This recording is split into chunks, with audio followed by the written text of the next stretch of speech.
慌ただしく過ぎていく時の波にふと足元をすくわれそうになった時、必ず紐解く本があります。その本にはある女性の人生が描かれています。どこにでもあるごく普通の人生。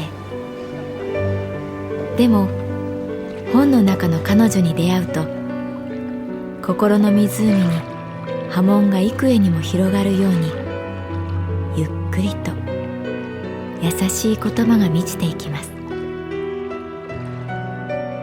今日はどんな彼女に会えるでしょうか。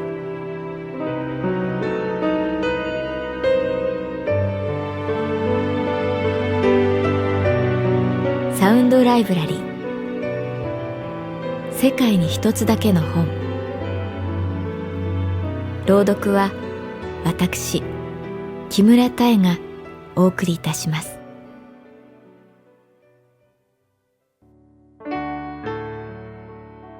私の名前は月原かな子。旅行会社に勤めている。今朝自宅のマンションのエレベーターでランドセルを背負った男の子と一緒になった。黒いランドセルには黄色い交通安全のシートがついている。彼は両手に段ボールで作ったお城を抱えていた。そうかと思い当たる。夏休みの自由研究、今日が始業式なのだろう。それ、お城？と尋ねると、私を眩しそうに見上げて、違います。宇宙ステーションです。と答えた。そっか、宇宙ステーションか。と私が言うと、はい、ほとんどパパが作りました。と返した。思わず微笑んでしまう。お父さん必死に作ったんだろうな。あちこちに継ぎはぎの跡が見える。夏休み最後の一日、きっと大変だったんだろうな。まだ乾いていない海苔の匂いがした。格好いいね。と私が言うと、ありがとうございます。と、ぺこりと頭を下げた。エレベーターが1階に到着すると、ドアが開くのを待ちきれないように少年は飛び出した。どうして男の子はあんな風に走るんだろう。何を急いでるんだろう。背中を見送っていたら、ああ！男の子は濡れた歩道に足を滑らせて転んでしまった。慌てて駆け寄る。膝をすりむいていた。アスファルトの上の宇宙ステーションは無残な形に潰れている。一緒にかがんで修復した。引っ張り上げたり膨らませたり、なんとか元通りになる。ありがとうございました。少年は走り去る。朝の光が歩道の上でキラキラと揺れていた。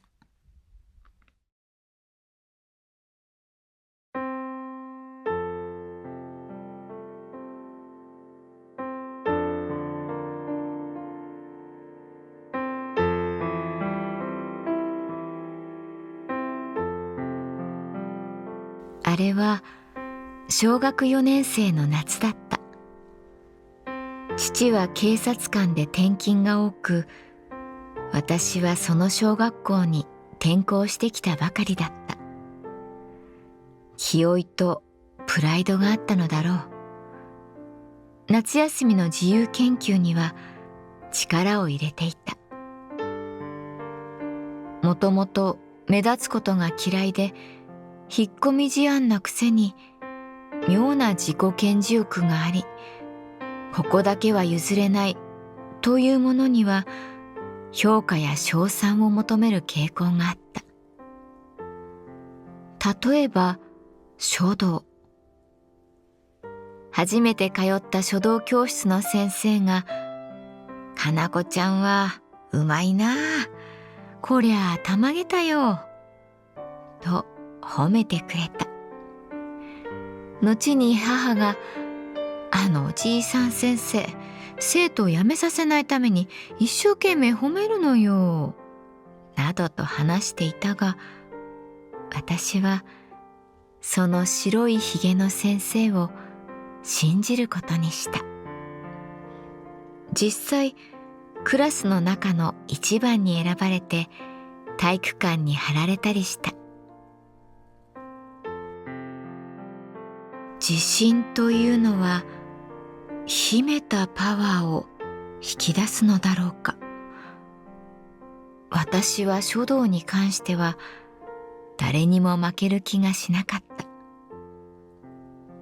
ところがある日、とんでもなくうまい女の子が転校してきてしまう。名前も覚えている。金杉りりかちゃん。彼女のお父さんは書家で、彼女の書く字にはうまいというのを通り越した芸術性があった。人間は圧倒的なものに出会うと戦う気がなくなってしまう。私の書道熱は一気に冷めてしまった。小学4年生の私はあのりりかちゃんのことを思い出していた。転校してきたばかりの学校。この夏休みの自由研究でみんなをあっと言わせてやる。それが悪夢の始まりだった。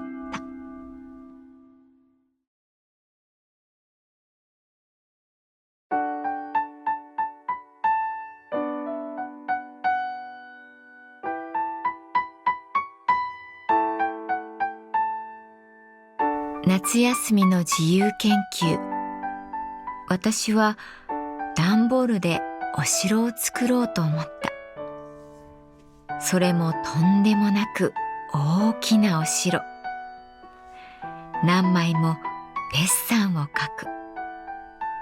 お城の中には鏡の間があって、そこでは舞踏会が開かれている。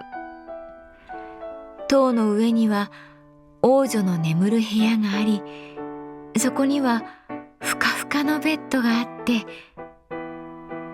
構想は膨らみ、私の頭の中では世界でただ一つの最高のお城が出来上がっていた。おい、かな子、そろそろ作り始めないと間に合わないんじゃないのか。父に言われたのは8月25日を過ぎた頃だった。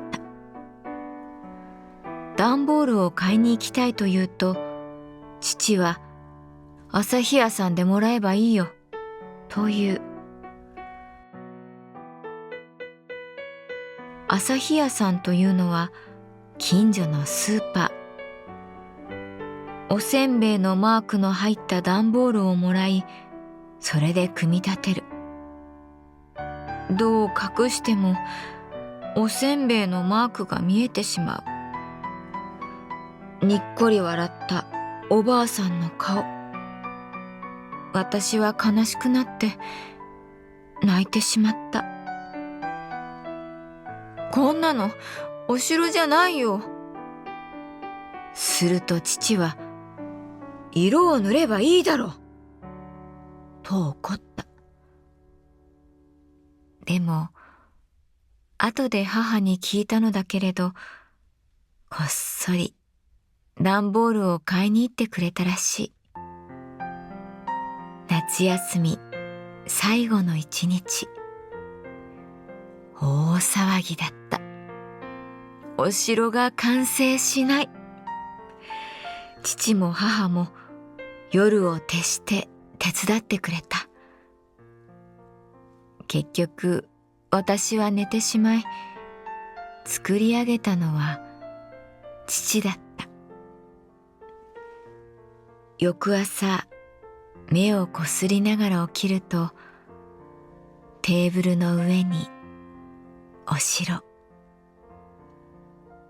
私は一言こんな風に言ってしまった。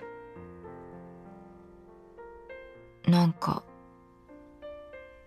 かっこ悪い。その時の父の寂しそうな顔は忘れられない。